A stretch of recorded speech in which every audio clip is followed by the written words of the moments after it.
What is going on, y'all? Psych Perspectives, GeoFlux here. And in this video, I just want to talk about cost of living. You know, it's 2024. Interest rates are slowly but coming down. Like when you look at what the mortgage rates were a few months ago to what they are today, and we're talking about 3 to 4 months ago versus today, they are slowly, keyword, slowly coming down.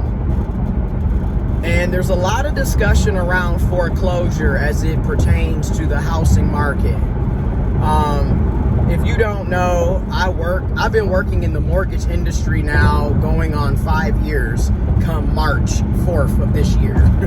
So basically half a decade I've been in the mortgage industry. I've been doing nonprofit work going on 11 years now. So that's something to think about. Like, I've been doing this type of work for a while. And then despite mortgage rates, interest rates, and APR rates on mortgages slowly coming down, the cost of living is still relatively high. And wages and salaries are still low and stagnant, not really keeping up with the cost of living. Arguably, your average working person, at least in the USA, needs to get a 30% pay increase in order to keep up with today's cost of living, take inflation into consideration, as well as just the general greed and price gouging that has been going on for the past nearly 4 years. Now, I'm saying all this to say, when you look at the price of groceries, gas, water, shelter, rent, utilities, things of that nature, it is still relatively high. You know, people are literally being price gouged. Homelessness rates have skyrocketed. People are having those conversations around if they pay the utilities or if they pay rent. You know, do they get gas or do they get food on the table for themselves and their families? So these are still ongoing issues that are impacting the lives of many people in the USA and across the world. It's a global issue. Now, this year, it's January 10th. Again, I'm wishing you a peaceful, prosperous, safe New Year. And I hope that the past 10 days into the new year, it has been decent for you and your family and your loved ones. It happens to be my grandmother's birthday today, January 10th. She is 79 years old today, so happy birthday to my granny. I'm actually getting ready to go up here to get these special donuts for her and drop off her gifts and stuff. But I just want to talk about this year because one of my goals for this year is to really be even more frugal and more conscientious about where my money is going. I do a lot of financial coaching and counseling in my job field. I do a lot of work around budgeting, saving, reducing debt, improving credit scores, and around self-sufficiency and financial wellness. So, we're 10 days into the year and I get my first paycheck of the year in 5 days on the 15th.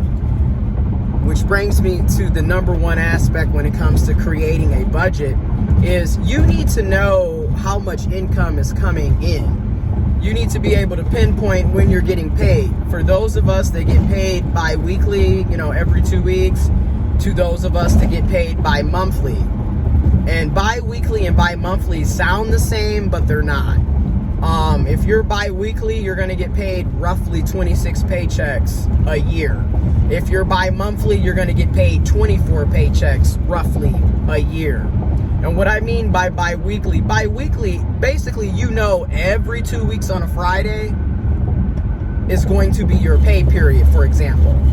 Where if you're bi-monthly, you get paid twice a month on the same dates. So in my case, I'm bi-monthly. I get paid on the 15th and the 30th every month. Now, next month is February. It's a leap year. So instead of there being 28 days, there's going to be 29 days. And I get paid on the 15th and the 30th. So I am going to question my job on how they're going to plan on doing that, because there is no 30th. So realistically, the 29th would technically be the 30th for us in February.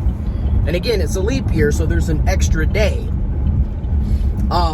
So we shall see how that all plays out.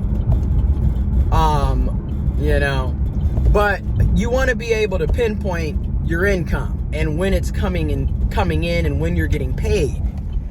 So that's what I do, number one. Now, those of us that have part-time jobs, another full-time job, you're contracting, you're an independent contractor, you own a business, you know, you're an independent contractor, etc. You're a business owner.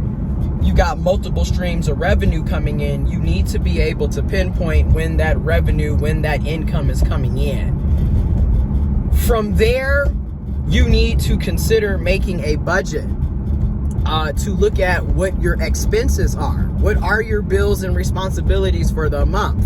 You know, you've got your fixed expenses, such as your monthly car payments, your rent, your mortgage, utilities, you know. Then you have your irregular expenses, such as, you know, getting an oil change every 3 months, or, you know, paying car insurance. Now, some of us pay car insurance every month, but some people literally will pay the first 6 months at once or pay the entire year at once. It just depends. Same thing with renter's insurance and homeowner's insurance. You know, your tags on your car, those are irregular expenses that come once a year type thing. So you want to pinpoint that. And you also want to look at, you know, other things like groceries. You know, how much are you spending? Are you tracking how much you're spending? You want to look at how much you spend on birthdays and holidays, or vacations, or clothing, or entertainment, having fun, going out to eat, going to the movies. Some of us are going to have to make dire changes to our budgets because we're trying to save money. We're trying to reduce expenses. So that may mean, hey, guess what, y'all? Guess what we're going to do today? We're going to have to cut back on how much we're spending on clothing and hair and nails, or you know, outside eating and dining out, things of that nature. So that's something that I really want to focus on in 2024, is looking at my income and expenses and finding ways where I can either reduce my expenses or improve my income, earn more money. And you know, that's the main thing to me when it comes to setting a budget. But you also want to try to be as realistic as possible when it comes to setting your budget, because a lot of people be cutting out way too much to the point where it's not realistic to think that you're just going to give up on every little thing that makes you happy. And also, that's not realistic, not only financially, but mentally. You're not just going to be able to always cut everything out or go completely cold turkey, because it still needs to be manageable for you. You know what I'm saying? So I will be doing more videos this year highlighting saving money, doing spending freezes, budgeting, and tracking income and expenses this year.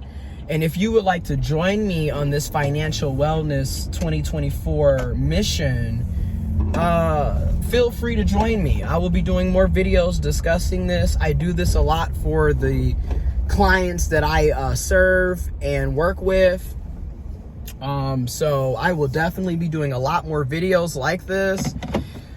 And then I'm also going to be doing some home improvement, renovation work at my place. So I will definitely be doing a lot more content as the time goes on. So stay tuned, and I'm out. Happy New Year's, and I'm out.